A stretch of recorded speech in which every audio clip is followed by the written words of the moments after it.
I'm tired and my throat hurts, but I don't feel like talking any louder because if I do, my sister is teaching and I don't.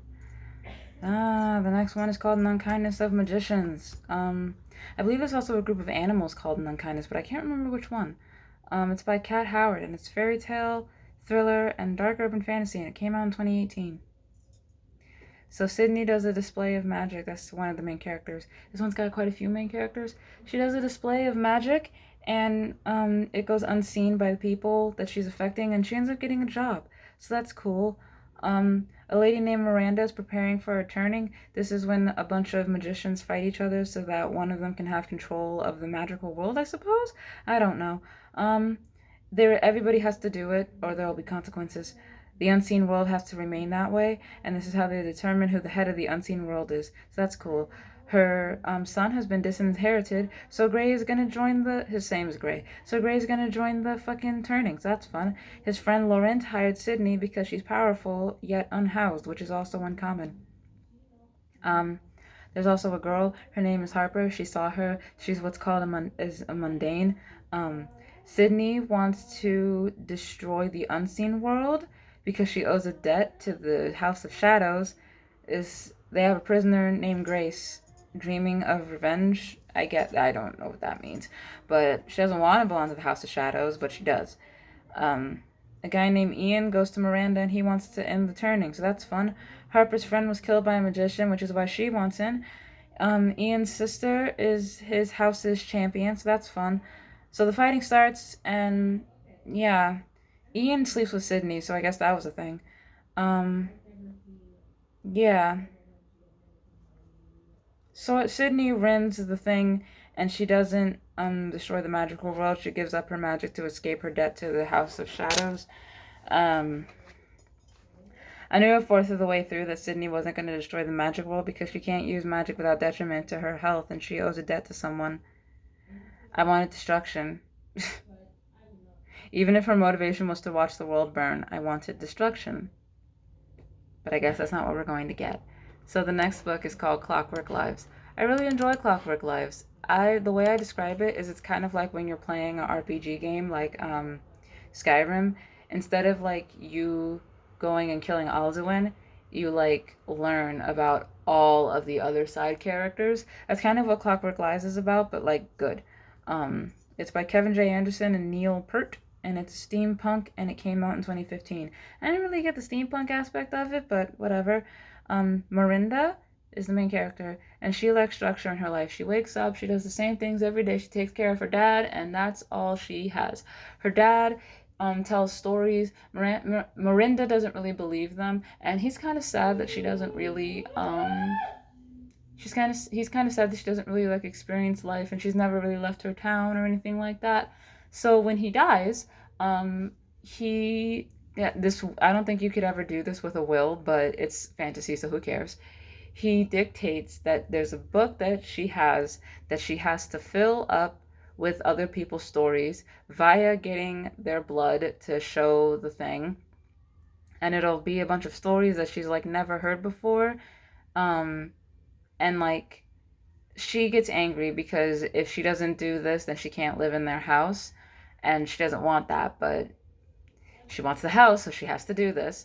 So she gets on the train and starts walking around town trying to find people's stories, and it's not filling up very much of the book because she knows all of those people. So it's got to be stories of people that she hasn't met yet. So she gets on the train and she goes, and this train crashes. She ends up getting the train conductor's blood on the thing, and she finds out I think the train conductor was actually the one who took her mom away from her. She like because her mom like really wanted to travel, so she ended up leaving her and her husband to just like travel, and there was like stealing and heists, and yeah, it was a whole thing. Um so yeah, so she goes around getting all these stories, and like I don't really want to delve into every single person's story because it's kind of a long book. So I don't want to delve into every single person's story, but like this journey helps Marinda realize that there's more to life than structure and just yeah, it's really cool. She gets a bookseller, she gets a strongman at a carnival, she gets a fortune teller, there's a sea captain. There's a watchmaker. Uh, the Clockwork Angels, because the book's called Clockwork Lives, there are Clockwork Angels that her dad worked on and all of that. Um, the sea captain lost his son to the Clockwork Angels. I'm not really sure what all of that meant, but that was because I think I was more focused on the stories that she was getting than hers. So I might need to give that book a reread. But yeah, she gets a pickpocket, she gets a seeker, an alchemy miner, a fisherman, like an astronaut, not an astronaut, the guy who made the Clockwork Angels. She gets his story. She gets a reeker. I'm not really sure what a reeker is, but yeah. Um, Marinda discovers that stability comes at a cost. She meets someone to marry, and they go back to her home and open a bookstore. And her book is called Clockwork Lives, and it's there for anybody to read, which I love this book. I thought it was really great. Um, I stopped describing stories because you should read the book. There is a first one. I don't really know if I want to read it because it's a different story, but like whatever. I really like this book, especially after Library of the Unwritten. This is exactly what I'm talking about. People have stories, and sometimes they should be told, even if they're kind of mundane. Um, Lives don't work like clockwork all the time. That like there's nothing wrong with having some structure in your life, but the slightest bit of change to your life should not completely derail everything that you have going on. Now, there are some people who like physiologically cannot deal with change. I'm not talking to those people. I'm talking to the people who just like I'm talking to the people who can deal with change but just choose not to because there's safety in sameness, and I understand that. But like, you have to make life exciting for you.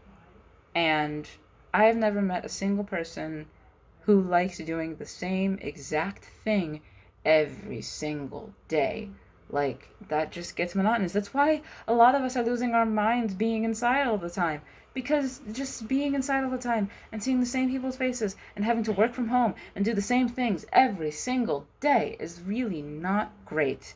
It's not fun. Like, basically, what I'm saying is that you should never live with negative what ifs. I don't think that there's anything wrong with some what ifs. There are neutral ones, like, what if I had. I'm trying to think. Like, what if I had joined soccer? Or, like, what if I had played volleyball? To me, that's a benign what if because, like, it doesn't change my life that much. It probably just means I would have been more sporty. That's it. Um, and then like I don't think there are any positive what ifs, but there are benign ones and there are negative ones. You shouldn't live with negative what ifs. You shouldn't be wondering to yourself, what if I had taken that job or what if I had married that man? Like to me those are negative because to me it kind of implies that you don't like your life that you have now. There's a difference between a what if statement and an I wonder statement. There's nothing wrong with wondering. You muse, you move on. But if this like fills you with regret and makes you resentful, you should reevaluate some things in your life. Her dad did feel like he stole her life, which is kind of a fair sentiment that I think some people who need caregivers feel like sometimes, at least based off of what I've seen from the people that I interact with.